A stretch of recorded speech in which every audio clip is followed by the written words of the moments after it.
Olá, me chamo Diego de Almeida Miranda, sou estudante da Unifesp de São José dos Campos. Este é um trabalho de conclusão da unidade curricular da matéria de inteligência artificial, ofertada no primeiro semestre de 2020.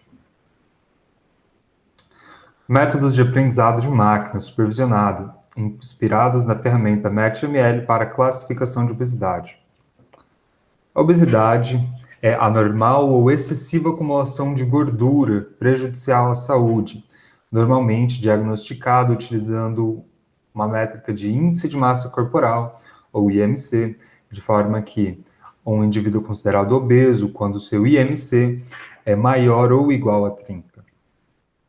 Segundo a Organização Mundial da Saúde, de 1975 a 2016, a prevalência de obesidade no mundo triplicou. Já, segundo o Boletim Epidemiológico de 2020 do Brasil, temos uma variação de 72%, um aumento de 72% na obesidade no Brasil dos últimos 13 anos, saindo de 11,8% em 2016 para 20,3% em 2019.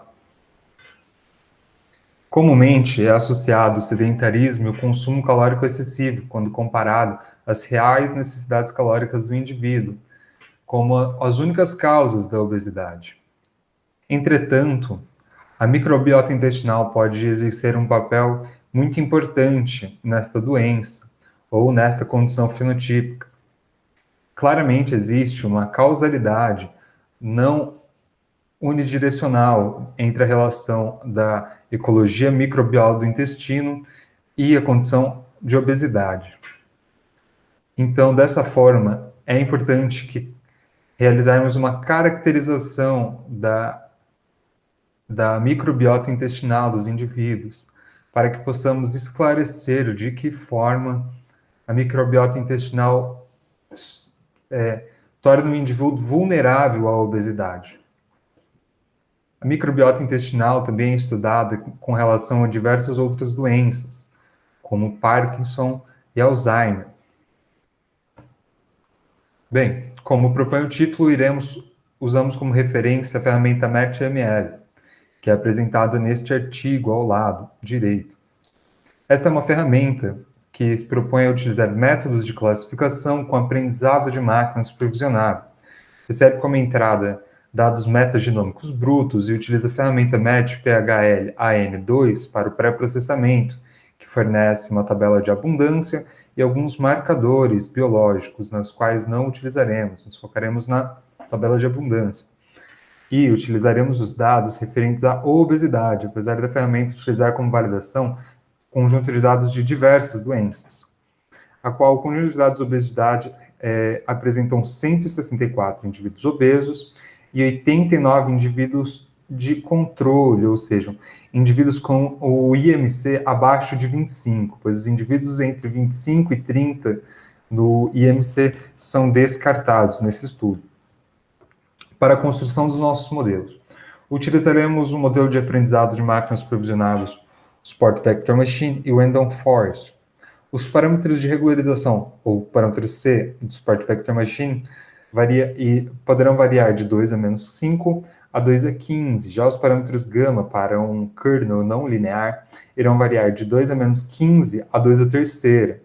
Utilizaremos um kernel fixo de RBF e outro modelo de SVM que poderá variar livremente entre o kernel que a nossa busca gulosa julgar mais adequado. O Random Forest utilizará 500 árvores de decisão e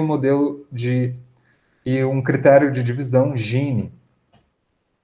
Também serão atribuídos a alguns dos modelos SVM uma etapa de normalização, Min-Max Scalar ou Standard Scalar. Em segundo momento, serão utilizados seleção de atributos, utilizando o Random Forest, com 10 árvores Gini, 10 árvores de decisão e o critério Gini, nos quais os K melhores atributos apresentados pelo Random Forest serão utilizados. Uma métrica importante para um método importante de validação seria a validação cruzada, que utilizaremos o Stratify K-Fold, a qual subdivide os nossos conjuntos de dados em K subconjuntos e usa um desses subconjuntos para testes, outros K-1 para treino, e repete isso K vezes, para que cada subconjunto tenha a oportunidade de ser treinado e testado. O fato dele ser stratify é porque ele garante as proporções de classes em cada subconjunto, para que cada fold não seja tendencioso de alguma forma. Toda a implementação foi realizada com a linguagem de programação Python, utilizando as bibliotecas scikit-learn, pandas e numpy. Nossa busca gulosa para os parâmetros de SVM, né? Criamos o pipeline 1, que é o SVM em conjunto com a normalização Standard Scholar, e o pipeline 2, que é o SVM em conjunção com o Min-Max Scholar. E obtivemos estes resultados aqui, tanto o pipeline 1 quanto o pipeline 2 obterão sempre os mesmos parâmetros. Já o SVM fixado com a RBF obterão sempre parâmetros diferentes, ou sempre que a busca gulosa julgar necessário. E estes são os nossos resultados iniciais, tendo como modelo com melhor acurácia as Random Forest, e com melhor AUC. AUC é Area Under the Curve, que é exatamente esta curva, o que chamamos de curva ROC, que tem como eixo Y a taxa de verdadeiro positivo e no eixo X falso positivo. De forma que uma AUC de 0,5 representa que o nosso modelo é incapaz de realizar classificação, e uma AUC de 1 representa que ele faz classificações perfeitas. A nossa seleção de atributos, como o MatchML propõe que tenhamos 465 atributos ótimos para o nosso problema de classificação, enquanto os nossos estudos apresentam 261 atributos que otimizam essa nossa classificação, essa nossa acurácia. Então, dividimos aquele SVM que tem como kernel fixo o RBF entre aqueles que utilizarão 261 atributos e aqueles que utilizarão 465 atributos. E apresentaremos nas tabelas o SVM ref, que é referência, e o Random Forest ref, que são os valores obtidos no estudo do MatchML, né, no artigo original apresentado por eles. A nossa busca gulosa para os modelos apresentam esses resultados aqui. Antes de apresentar a comparação entre os resultados apresentados na ferramenta MatchML, vejamos a curva ROC de comparação dos nossos próprios modelos apresentados no estudo. Vemos que a curva em azul, referente ao SVM Pipeline 2, que utiliza a normalização Min-Max Scholar, possui melhor desempenho, atingindo uma AUC de 0,81. Bem, aqui temos a comparação de todos os modelos utilizados nos nossos estudos e os modelos de referência do MatchML.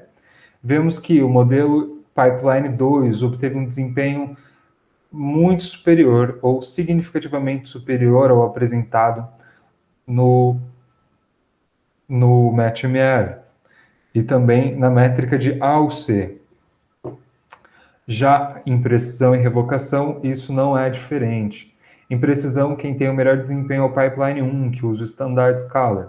Entretanto, o Min-Max Scholar em conjunto com o Support Vector Machine apresenta os melhores de valores de revocação e F1, que seria uma média entre a revocação e a precisão, uma média harmônica entre esses parâmetros.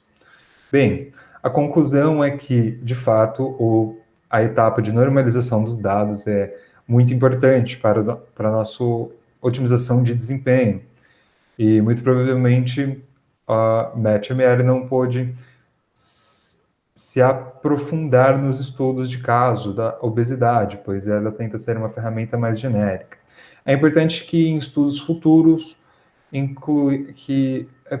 é importante que nós incluímos novos modelos de treino, como redes neurais e KNN, e também que possamos expandir o nosso conjunto de dados para que esses dados fiquem mais concisos e reflitam melhor a classificação de indivíduos obesos.